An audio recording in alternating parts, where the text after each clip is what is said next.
साल 2018 ईस्वी में हैदराबाद ज़िले जी कुल आबादी 17,32,693 हुई।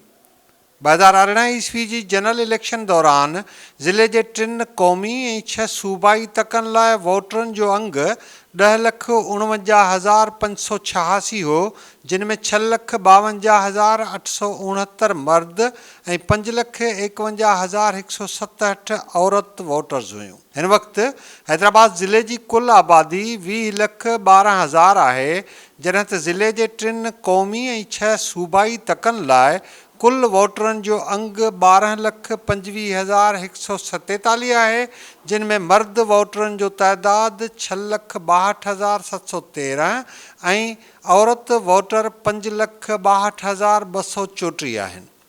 साल 2018 ईस्वी जे चूंडनि में हिन ज़िले जे 1 क़ौमी ऐं 3 सूबाई असेंबली जे सीटनि ते पीपुल्स पार्टी ऐं 2 क़ौमी ऐं 3 सूबाई असेंबली जे सीटनि ते MQM जा उम्मीदवार कामयाबु थिया हुआ। साल 2018 ईस्वी जे चूंडनि में हैदराबाद ज़िले जे NA 225 तां पीपुल्स पार्टी जे उम्मीदवार तारिक शाह जामोट 82,028 वोट हासिल करे कामयाबी माणी हुई, जॾहिं त संदसि मुख़ालिफ़ PTI जे उम्मीदवार ख़ावंद बख़्श जहे जे 51,123 वोट हासिल कया हुआ।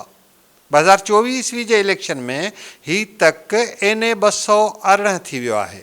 हिन भेरे उन तक तां मज़बूत उम्मीदवारनि में पीपुल्स पार्टी जो सैयद तारिक शाह जामोट ऐं PTI जो ख़ावंद बख़्श जहे जो आहिनि, जिन मां सभ खां वधीक मज़बूत उम्मीदवार पीपुल्स पार्टी जो सैयद तारिक शाह जामोट तसवर कयो पियो वञे, छाकाणि त हू साॻे तक तां ॿियो भेरो MNA जी चूंड विढ़ी रहियो आहे, जॾहिं त 3 भेरा अॻु संदसि वालिद सैयद अमीर अली शाह जामोट उन तक तां कामयाबी माणींदो रहियो आहे। क़ौमी अवामी तहरीक जे सरबराह अयाज़ लतीफ़ पलीजे जे फ़र्ज़ंद सरबाज़ अयाज़ पलीजे ऐं JUI जे मौलाना ताज मोहम्मद नाहियूं समेत 18 उम्मीदवारनि फारम दाख़िल कया आहिनि। क़ौमी असेंबलीअ तक NA 218 सां लाॻापियल सूबाई असेंबली जो तक PS 60 कासिमाबाद अॻु में PS 62 हो, जितां 2018 ईस्वी जे चूंडनि में PP उम्मीदवार जाम ख़ान शोरे 35,278 वोट खणी कामयाबी माणी हुई। उन तक तां GDA उम्मीदवार अयाज़ लतीफ़ पलीजे खे 13,636 वोट मिलिया हुआ। 2024 ईस्वी जे इलेक्शन में PS 60 तां पीपुल्स पार्टी जो जाम ख़ान शोरो 30 चूंड विढ़ी रहियो आहे, जॾहिं त संदसि मुक़ाबले में क़ौमी अवामी तहरीक जे सरबराह अयाज़ लतीफ़ पलीजे, PTI जी अफ़रोज़ शोरो, अनीसा सिद्दीकी, डॉक्टर बदर चन्ना, PP अॻवान इरफान गुल मक्सी ऐं महबूब अबड़े समेत 28 उम्मीदवारनि नामज़दगी फार्म दाख़िल कया आहिनि। ज़िले हैदराबाद जे क़ौमी असेंबलीअ तक NA 219 ते 2018 ईस्वी जे चूंडनि में MQM जो साबिर हुसैन क़ाइम ख़ानी कामयाबु थियो। खेसि 46,707 वोट मिलिया हुआ। संदसि मुख़ालिफ़ उम्मीदवार जमशेद अली शेख खे 38,742 वोट हासिल थिया हुआ। अॻे इहो तक NA 226 हो। साल 2024 ईस्वी जे चूंडनि में उन तक तां MQM जे साबिर हुसैन क़ाइम ख़ानी समेत 50 उम्मीदवार नामज़दगी फार्म दाख़िल करे चुका आहिनि, जिन में PTI, PP, जमात इस्लामी ऐं तहरीक लबैक पाकिस्तान समेत ॿियनि जमातनि जा उम्मीदवार ऐं ख़ुदि आज़ाद उम्मीदवार बि शामिल आहिनि। उन तक तां हिन भेरे PSP में रहंदड़ नवाब राशिद अली ख़ान बि नामज़दगी फार्म दाख़िल करायो आहे।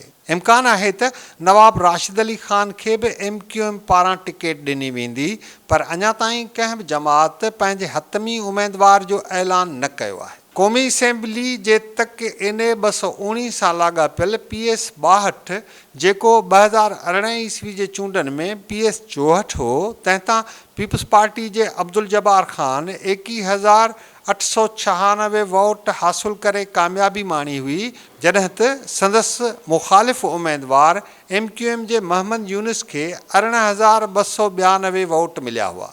उन तक ते साल 2024 ईस्वी जे चूंडनि में सख़्त मुक़ाबले जो इम्कान ज़ाहिर कयो पियो वञे, छाकाणि त उन ई तक तां पीपी जे अब्दुल जब्बार ख़ान समेत 48 उमेदवार मैदान ते लथल आहिनि, जिन में MQM जे 9 उमेदवारनि बि फार्म दाख़िल कराया आहिनि। उनखां सवाइ जमात इस्लामी, TLP ऐं PTI सूधो आज़ाद उमेदवारनि जो बि हिकु वॾो अंग उन तक ते फार्म दाख़िल कराए चुको आहे। क़ौमी असेंबलीअ तक NA 219 सां लाॻापियल तक PS 63 जेको साल 2018 ईस्वी जे चूंडनि में PS 65 हो, तंहिं तां नदीम अहमद सिद्दीकी 28,170 वोट खणी कामयाबु थियो हो।